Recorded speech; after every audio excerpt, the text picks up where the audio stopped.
Et yo tout le monde, c'est Andres. Alors aujourd'hui, on va parler d'un point important de Valorant. C'est comprendre le side attack, comment jouer en attaque, comprendre les rôles qui vous implicitent en attaque pour faire le moins d'erreurs possible. Et comment, on va dire à bas hello, carry sur votre game sense et non carry sur votre aim.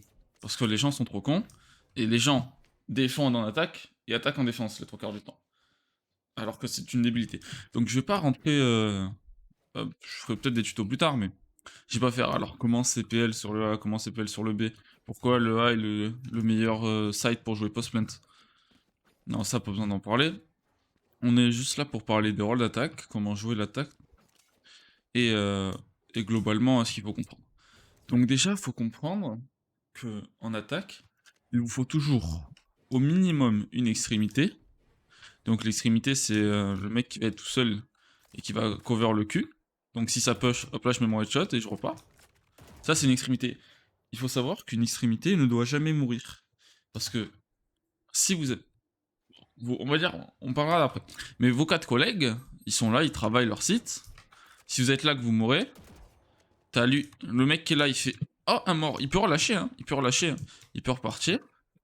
Mais ça fait 4v5. Et potentiellement, s'ils sont plusieurs, vous avez perdu toute cette zone. Vous avez perdu toute cette zone. Vous avez perdu toute cette zone. Parce que pour le moment, on va dire qu'on veut travailler le main B. Donc ça veut dire que il y aura des faces rota en B, et que le B, ça sera la merde. Donc, on a toujours une ou deux extrémités, ça dépend si vous jouez avec un trio ou un quatuor d'attaque. Le trio d'attaque, il sera composé du dueliste, de l'initiateur, du smoker ou du sentinelle de temps en temps. Et faut se dire que le but du trio d'attaque, c'est par exemple, moi je joue Killjoy, je me dis je vais setup DRX en B, donc setup DRX en B pour les mecs qui jouent Killjoy, vous mettez une tourelle ici, personne ne s'y attend, les frères. Les mecs qui décalent en slow comme des putes. Et là, vous avez fait votre taf d'extrémité, vous êtes derrière votre tourelle comme une salope. Et vous avez votre information. Et même si vous voulez retourner des mids, votre tourelle sera ici pour vous donner l'information qu'un mec vous offre le cul. C'est super important. C'est pour ça que Killjoy, Cypher, bon, tous les persos qui peuvent vous donner de l'information, Fade, globalement Fade, sont trop forts parce qu'ils vous donnent de l'information en étant passif. C'est-à-dire que vous... Sur ça, ben, si je la mets, je peux pas mourir. Je peux pas mourir de ma reveal. Alors que si j'avais des cales pour prendre l'information du mec qui est là, j'aurais pu mourir. La reveal qui est là, je peux pas mourir. Et si le mec tire, je l'entends, je sais qu'il... Donc, l'autre trio d'attaque, lui, son job, ça va être de prendre des zones. Pourquoi prendre des zones? Parce que en attaque, les gens sont trop passifs ou juste courent à 5. Alors qu'un round, les frères, un round, c'est 1 minute 25, 1 minute 30, si je dis pas de conneries. Et on a le temps. Un round, ça se construit. Donc, des extrémités qui prennent de l'information pour pas qu'on vous offre le cul. Parce que si je dis, les frères, j'ai tout le main B, j'ai tout le main B. Je suis middle, j'attends. Ok. Bah, le mec était là. Il fait, bah y'a personne middle, frère. Bah, je rota fast. Et toi, tu défends le middle. Les frères, ça court sur moi, ça court sur moi. Tu te replaces. Et t'as gagné du temps. T'as gagné du temps de rotation. Parce que le temps, c'est un truc qui est super précieux, en fait. Et gagner du temps pour ses potes, c'est tellement important. Putain, mais je vous fais un truc d'attaque et je vous parle de défense. Putain, je suis trop bon, je suis trop bon. Bon. Et donc, le trio d'attaque, lui, ça va être de prendre des zones. Donc, un initiateur, le dueliste, parce que le dueliste a des outils pour prendre les zones. Le smoker, parce que bah, j'ai envie de prendre cette zone. Bah, faut que je cover cette zone quand même. Parce que là, c'est pas un mur, là, c'est un trou. Il peut y avoir un mec ici, un mec ici, un mec là. Tout ça, et le mec, il peut avoir une petite ligne cassée. Donc, juste sur ce passage-là, il faut mettre des headshots. Alors, donc le but de trio d'attaque, vous allez prendre une zone. Ok, on a la short, on a le tri. Là, on freeze. Qu'est-ce qu'on fait? Est-ce qu'on freeze? Est-ce qu'on repart? Mais parce que... Mais... Et là, votre extrémité, qu'est-ce qui va se passer? Votre extrémité qui était là. Elle dit, bah les frères, la personne qui a off le B, ben je vous rejoins. Mais pendant que vous couriez, middle, il a très bien pu avoir un mec qui a off le B, et si c'était le fixe BP, il faut savoir déterminer si les mecs jouent en 2-1-2, donc 2A, 2B à middle. Bon, marcher contre dans B, hein. Ou en 3-2, qui délaisse le middle, parce que le middle est la chose la plus importante. Si vous voulez, en attaque, il faut mettre de l'activité en A, mettre de l'activité mid, et mettre de l'activité B. Ou sinon, ne pas mettre de l'activité B, pour laisser une extrémité. Pourquoi mettre de l'activité? Pour fixer la défense. Parce que si vous ne mettez pas d'activité, et ben, le mec, s'il y a deux mecs B, il va se dire, mais attends, il y a personne, là il y a de l'activité, tout, je repars en A, ça va être du 3v2. Un mec là, un mec là. Donc c'est comme ça, et donc c'est ce qu'on appelle, et c'est comme ça que vous pouvez utiliser le cerveau des adversaires, parce que vous avez juste à faire à tirer, il y a 5 mecs qui font, il y a un mec en A, il y a un mec en A, il y a tout le monde qui court. C'est fou, c'est fou. Donc il faut que vous arriviez à fixer votre défense, à prendre des zones. Par exemple là on a le main, on a récupéré le main A. Le trio d'attaque a récupéré le main A, donc on était 4 parce qu'il y avait l'extrémité qui contrôle le middle. Le main A on l'a gardé, on a donné du stuff, donc on laisse un mec main. Et si on veut travailler le middle, on repart et on récupère l'extrémité, qui va venir dans le trio d'attaque. Ou sinon, on a déposé l'extrémité. Mais parce que là, on s'est donné pour avoir cette zone, la perte, c'est une connerie. Parce que si un mec, il vient, il fait... Attends frère, y'a personne. Ben, vous faites off le cul et vous êtes dans la merde. Donc ne jamais lâcher les zones que vous avez gagnées. En gros, si vous voulez, vous avez... Là, c'est zone ennemie. Tout ce que je ping, là, c'est les zones ennemies. C'est là où il y a les walls en début. Donc ça, c'est des zones ennemies. Après, il y a vos zones, celles où vous spawnez. Donc vous voyez, c'est à peu près là. Et vous avez les zones neutres. Et le but, c'est de récupérer un maximum de zones neutres pour en priorité les zones ennemies. Donc après ça, bah, travailler avec votre trio d'attaque bah, là où vous voulez travailler. Donc soit faire une me to B. Donc vous travaillez le market. En attendant, le lurker, l'extrémité, parce que c'est pas un lurker, l'extrémité, ce sera avancé, mais sans décal en fait. Parce que lui, il a pas de stuff pour décal, donc il attendra le job de son trio d'attaque pour pouvoir contre-temps. Parce que le mec qui était là, il entend rien ici. Il entend que des mecs qui courent, il se retourne. Donc dans un second temps, toi t'arrives, tu décales. Et chat. Et voilà, c'est aussi simple que ça. Faut jouer sur des timings, faut jouer sur des temps contre temps, et faut jouer sur... On a fait un kill là, on freeze, et le mieux quand vous faites un kill, parce que les gens vont over rota, c'est de rota sur l'autre VP. Et il faut savoir aussi quand, si vous tuez le fixe ou le pivot. Parce que tuer le pivot n'est pas la même chose que tuer le fixe. Parce que le but d'un fixe PP, c'est de ne pas bouger de son putain de site tant que la bombe n'est pas plantée en A. Bon, c'est hypothétiquement. Après, les extrémités peuvent avoir un rôle de lurk. Ce qui est mal vu, ce qui est totalement incompris, je trouve, de la part des joueurs de Valo, c'est qu'un mec qui est là pour vous est un lurker, alors qu'un lurker coupe les rotations, et c'est une aberration en soi, en défense, de récupérer en fait tout le B comme ça, sans stuff, sans info, genre. Parce que t'es en défense, t'es là, t'as pas d'info, t'es un trou du cul en fait à faire ça en slow, tu vois. C'est une hérésie. Donc c'est pas ça un lurker. Un lurker, c'est sur un timing, les mecs push en A, je sais que le fixe BP n'a pas push. Sur ce timing là, j'entends courir, hop, je lui mets les deux têtes. Bah, je lui mets les deux balles. Et là, c'est du lurk. Parce qu'un lurk, c'est quelqu'un qui coupe la rotation. Donc un lurk, c'est pas un rôle. Un lurk, c'est une action. Une extrémité est un rôle. Un trio d'attaque est un rôle. Certains persos sont plus à même à être dans le trio d'attaque. Fade est un perso trio d'attaque parce que Fade prend l'information avec son prowler et ton dualiste, là, il suit ton prowler. Hop, one tap, one tap, one tap, one tap, one tap, one tap. Donc c'est ça qu'il faut comprendre. Après, bon, il y a la mettre de l'activité. Donc vous mettez de l'activité. Hop là, vous avez récupéré le mana. Et après, vous frisez. Vous frisez. Parce qu'ils vont se chier dessus, en fait. Ils vont se chier dessus, ils vont pas savoir quoi faire. Et là, vous allez travailler comme j'ai dit. Vous travaillez là. Là, vu qu'il y a le mana, t'as peut-être un mec qui va off le B. Mais vu que Killjoy... Bah, pas Killjoy, mais tu peux avoir un Cypher. Tu peux avoir un mec qui est la coin pute. Ligne ouverte, comme ça. Et voilà. Ou un mec ligne fermée. Au cas où ça lui off le mid. Ou une ligne au cas où, ben, tu sais que le mec a dart. Il voit qu'il y a personne. Il décale, tu entends prendre l'arbre. Hop, on prend l'arbre. Et c'est ça les refs. Le but c'est de travailler des zones, de récupérer les zones et pas de faire. Moi les frères en cours en B. Allez, se roule en cours en B. Hop, je mets mon stuff.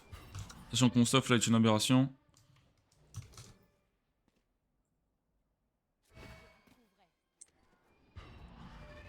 Je l'ai raté. Oh, je l'ai raté au poil de cul. Bon, en gros, vous le mettez là et. Vous voyez quoi. Je sais pas si vous prenez là-bas. Vous avez des infos super importantes.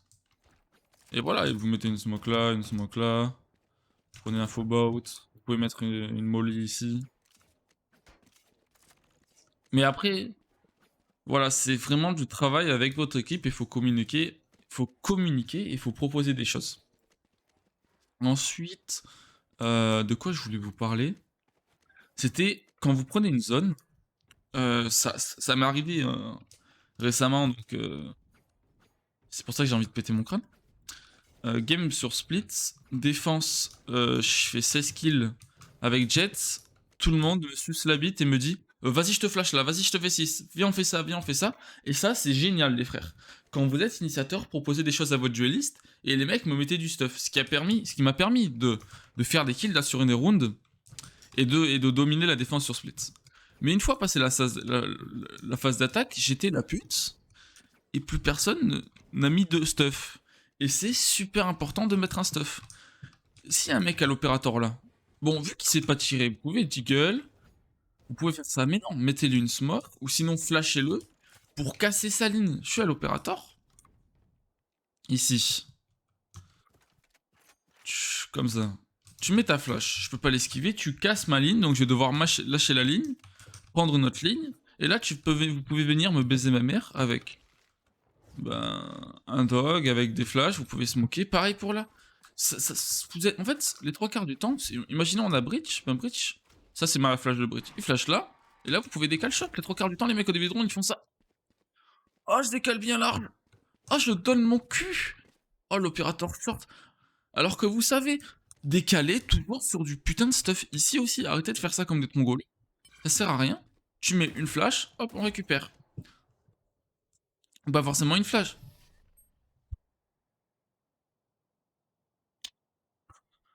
Pas forcément une flash. Tu peux mettre juste un stuff, une smoke ou quoi. Un stun. Mais un truc qui permette de casser les couilles au sniper afin de pouvoir prendre cette zone plus facilement. Putain, y'a un mur. What the fuck, les frères, y'a un mur invisible. PTDR. On va découvrir un truc. Bon. Mais ouais. Ah mais c'est... c'est le mur là. Ok. Mais ok, 1 minute 40, vous voyez, je me suis même pas... Il y a encore plus de temps, 1 minute 40, tiens.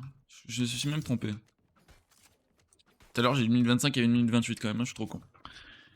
Mais globalement, dans l'idée, c'est mettez votre stuff pour votre dueliste, arrêtez de dire, bah, bro, me fais des entries, bro. Bro, vas-y, cours tout seul, sans stuff, et vas-y, joue jet, mets-toi dans ta smoke sans stuff. Non. Avec Sky, tu prends ton dog pour prendre l'information, tu peux flasher pour ton collègue. Jouez avec votre équipe. Le but, c'est que si le dueliste, il est cané, il est dead, il s'est fait un headshot, les frères. Tu sois là derrière, et tu mettes un putain de headshot au mec qui l'a tué. Jouez sur les principes de revenge. C'est pour ça qu'une extrémité ne doit pas mourir, ne doit pas jouer des duels, car une extrémité ne peut pas se faire revenge. Un trio d'attaque est là pour prendre des zones, pour prendre des duels, parce que si on court sur le mec short, one tap mon dueliste, moi j'arrive derrière avec mon bridge et je one tap le mec short. Et on fait du 1 pour 1, 4v4, 4v4, c'est avantage au terreau. Parce que ça crée des trous en 4v4. Ça crée des trous. Parce qu'après, on court à 4 sur lui, on court à 4 sur... Bon, c'est une façon de parler, on court à 4 sur lui. Mais on crée des trous, on crée de l'espace, ça permet de... C'est free win. C'est free win. Sachant que vous priorisez un peu beaucoup trop vos vandales, alors que Valo est un jeu c'est pour son stuff. Il n'est pas pensé pour son gunplay à la base, il est vraiment pensé pour l'utilisation de son stuff.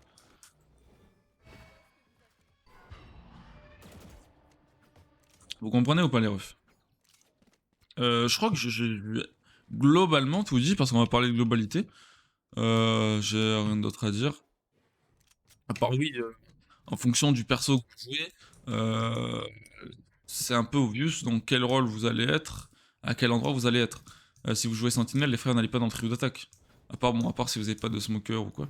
Mais si vous jouez dueliste, allez dans le trio d'attaque, c'est vous qui allez devoir prendre les zones. Les initiateurs, toujours pouvoir aider vos potes, et le smoker, c'est lui qui va pouvoir de smoker mid. Mais dans un trio d'attaque, initiateur, dueliste, vous regardez là, et le smoker, il regarde toujours la smoke, les frères. Parce qu'à tout moment, il y a un mec, il arrive, il fait une gogole. Il est là, dans la smoke. T'as le mec qui fait ah, le 3 il me regarde, le 3 il me regarde, hop. Bah toi, t'es là. Tu le mets en one tap, en fait. C'est aussi simple que ça. C'est que du cerveau, les frères. Dites-vous qu'en face, ils sont trop cons. Et dites-vous que si vous voulez win à 100% vos games, faut use your brain, faut use vos capacités à mettre des headshots, mais mettre des headshots en étant plus intelligent.